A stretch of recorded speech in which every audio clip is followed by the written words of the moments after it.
Nathan Buckley in the studio. Paul Brash is going to join me at 10 o'clock, the Essendon president.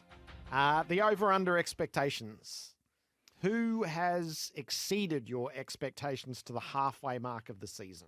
Freo, an easy one, and I think they still could have lost on the weekend, and I would have had them up there at 7-4 as exceeding. I thought they'd win between 10 and 14, and that's on the basis of their home game advantage as much as anything. But I thought they could build, but they have still exceeded my expectations. St Kilda and Carlton are the other two that I've got, and I thought.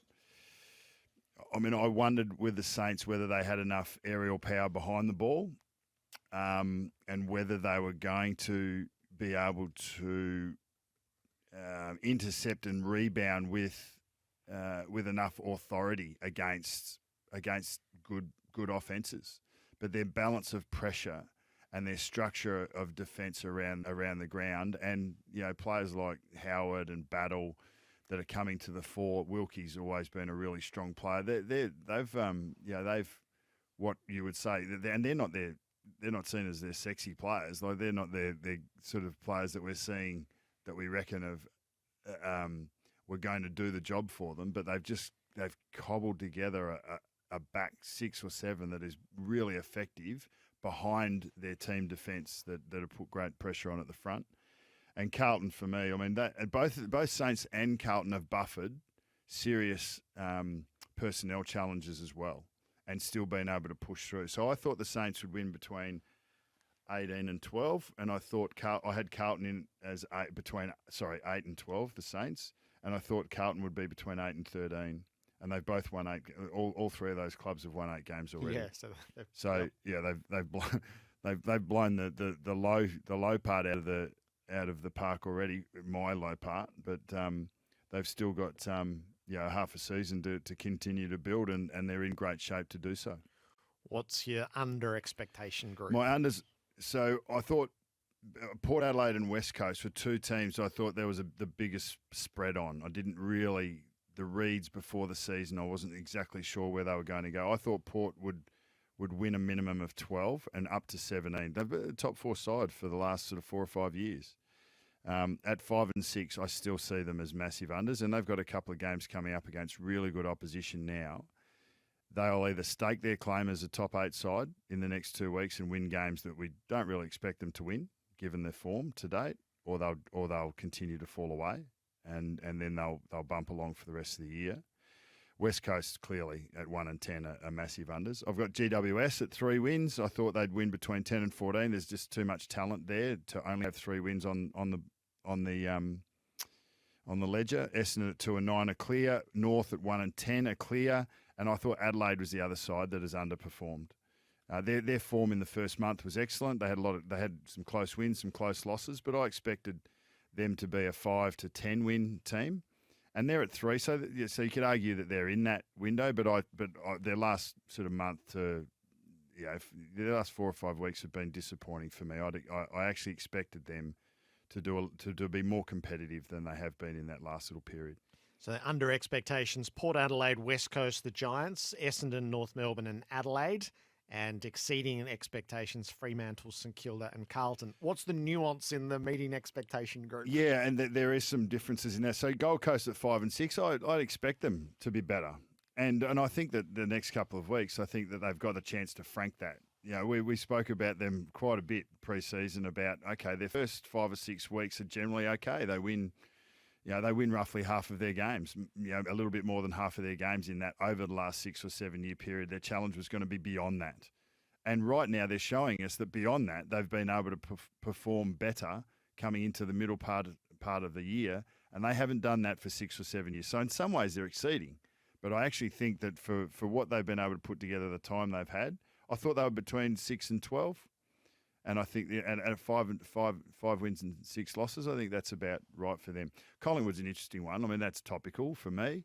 But I actually think that I had a feeling that this year would be their best in the next 3, because I think that they've got some players that will tip over at some point. And that might go into halfway through next year. It might go into the end of next year. But when you've got Howe, Moore, Pendlebury, Adams, Sidebottom, Crisp, De Goey, Maynard, if you can get all of those guys on the park and I've probably missed a few. But if you can get all those guys in the park and you've got your nucleus, and then you add a sprinkling of young blokes around the edge, then you're always going to be competitive.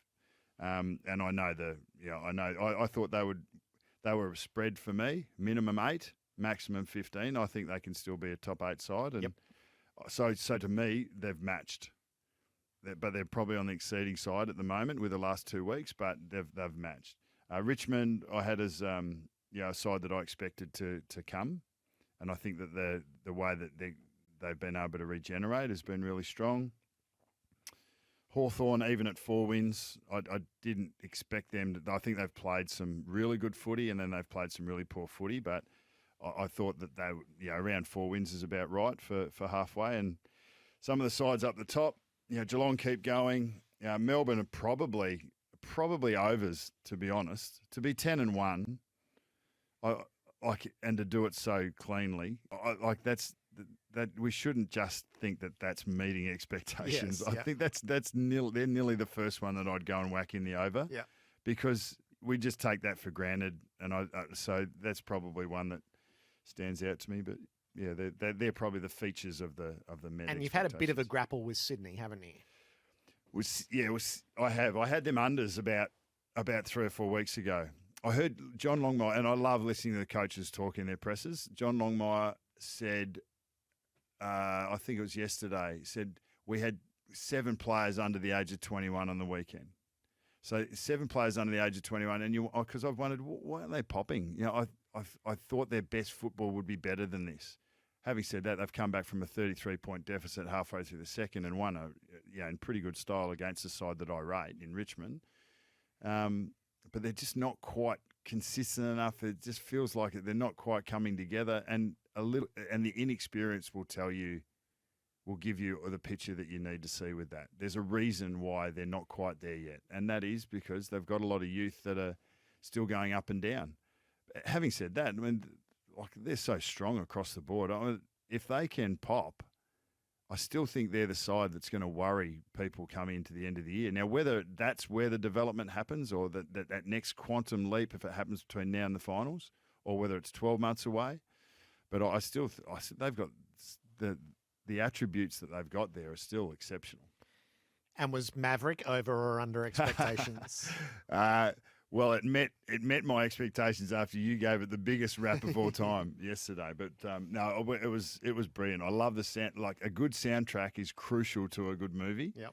And it was a very simple storyline, but it was effective. And I think we've all got this thing about what would it be like to be in a jet plane, and they get that across pretty well, don't they? They do. It was good. I enjoyed it. So not quite as much as you did, but yeah. When the theme plays at the start and Danger Zone plays again, I was 12 again at the start.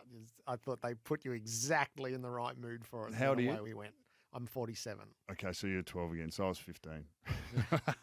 But it was good. My boys went and saw it earlier in the day, actually, and they rated it a 9 out of 10. Yes. So there you go. So even the next generation are going to pick this up. This is going to be their Top Gun, like their only experience in Top Gun. So yeah, amazing. I don't think Tom can make another one 36 years on. Bucks, it's great to delve a little deeper with you. Never say never. Never say never with Tom Thanks, Cruise.